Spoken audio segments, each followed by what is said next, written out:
मैं गिरीश कृष्णा मात्रे, बाल्यामा का भतीजा और भिवंडी पूर्व का निरीक्षक या प्रभारी। मैं आप सब पत्रकारों का स्वागत और धन्यवाद देता हूँ कि आप इतने बड़े संख्या में आए।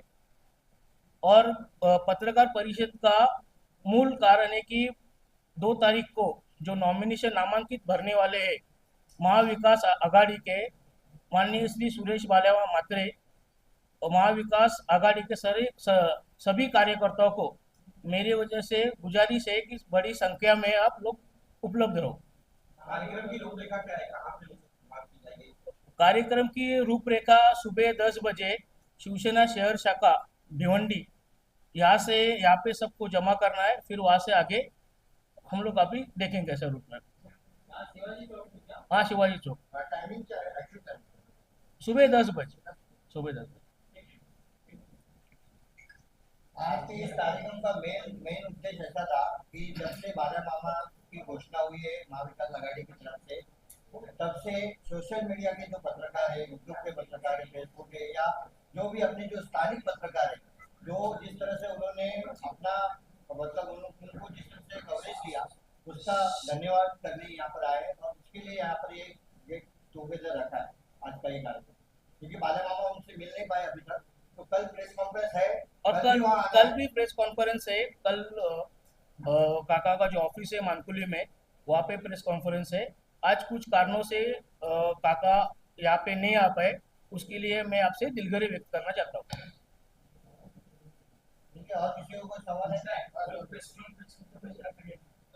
सुबह 10 बजे। एड्रेस में हाँ।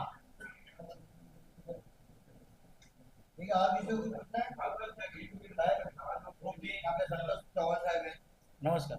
अडोळे साहेब आहे, कुसुमताई आम्ही आमची भिवंडी संघाची अध्यक्ष ग्रामीणची, संध्या पवार मॅडम आहे, परवीन मॅडम आहे, सगळे पत्रकार आहेत, नीलम मॅडम आहे, ये आपले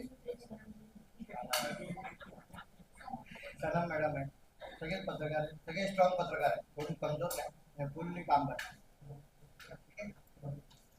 ठीक आहे, एक काही बोलू का मला ते पहिल्यांदा मी तुम्हाला सांगतो की पहिला बाल्यामानी पहिले वचननामा तुम्ही वाचला असेल तर त्याच्यामध्ये सर्वप्रथम टोरेंटचा जो मुद्दा आहे तो सर्वांना टोरेंटचा मुद्दा आहे आणि टोरेंट आपल्याला हटवायचे आहे, हा आमचा बेसिक हे असणार आहे।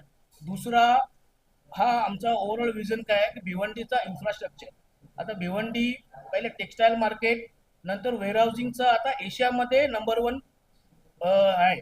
आता भिवंडीसाठी इन्फ्रास्ट्रक्चर काहीच नाही, ना फायर ब्रिगेड नाही, रोड नाही, कुठलेही बेसिक इव्हन ड्रेनेजही नाही आहे। तो आमचा विजन तोच असणार आहे का भिवंडीचा ब्युटिफिकेशन, भिवंडीचा इन्फ्रास्ट्रक्चर। आता एवढा वेअरहाऊस असल्यामुळे कुठं काही अपघात कारण फायर होते तर फायर ब्रिगेडसाठी काही इक्विपमेंट नाही, तो आम्ही त्या फायर ब्रिगेडसाठी आम्ही निधी उपलब्ध करून जेवढे इक्विपमेंट अपग्रेड करता येतील फायर ब्रिगेडसाठी 2-3 स्टेशन सब स्टेशन करता येईल, तो आमचा प्रयत्न असणार आहे। दुसरा मुद्दा भिवंडीचा बस स्टॉप तुम्ही बघितला असेल एस टीचा, त्याची अवस्था एकदम दुर्दशा आहे, त्याचाही ब्युटिफिकेशन करण्याचा काम आम्ही करणार आहोत। तिसरा भिवंडीचा आयजीएम हॉस्पिटल, आयजीएम हॉस्पिटल बद्दल बोलायचा तो सब डिस्ट्रिक्ट हॉस्पिटल आहे, त्याला आपण डिस्ट्रिक्ट हॉस्पिटलचा दर्जा दिल्यानंतर जसे सिव्हिल हॉस्पिटल, केम हॉस्पिटल तशी फॅसिलिटीज उपलब्ध होतात, ते करण्याचा आमचा ध्येय आहे। एज्युकेशनसाठी एज्युकेशन सेक्टरमध्ये आता प्रायव्हेटाइज स्कूल भरपूर आहेत, गव्हर्नमेंट स्कूल तेवढे नाही आहेत। तर गव्हर्नमेंट स्कूलमध्ये कसं काय आपण प्रमोट करता येईल, जास्त लोकांना आणि जास्त पालकांना गव्हर्नमेंट स्कूल बद्दल जास्त शिक्षणाचा दर्जा कसा उंच करता येईल त्याच्याबद्दल प्रयत्न करू आपण।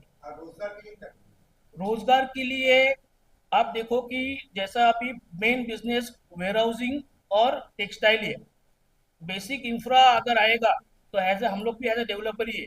अभी फिलहाल हम लोग के वेयर हाउसिंग में लगभग 90 से 1 लाख लोग रोजगार उपलब्ध कर चुके हैं। और ये रिकॉर्ड में अगर एमआईडीसी का कोई भी स्कीम लाते हैं हम लोग अंडर एमआईडीसी में, तो हम लोग को गवर्नमेंट के अंडर लिख के देना पड़ता है कि 1 एकड़ में हम लोग कितना रोजगार ला सकते हैं। तो रोजगार के लिए ही हम लोग कोशिश करेंगे, वेयर हाउसिंग सेक्टर में और टेक्सटाइल मार्केट। नहीं, चुनावी जुमला नहीं है। आप कभी भी आके, मैं अभी मेरे कंपाउंड में पीछे ही अपन जहाँ बैठे क्रिएटिव गारमेंट करके, वहां से आप देखो कि भिवंडी के महिलाओं की ऑलमोस्ट 15 से 20 हजार लोग काम कर रहे हैं।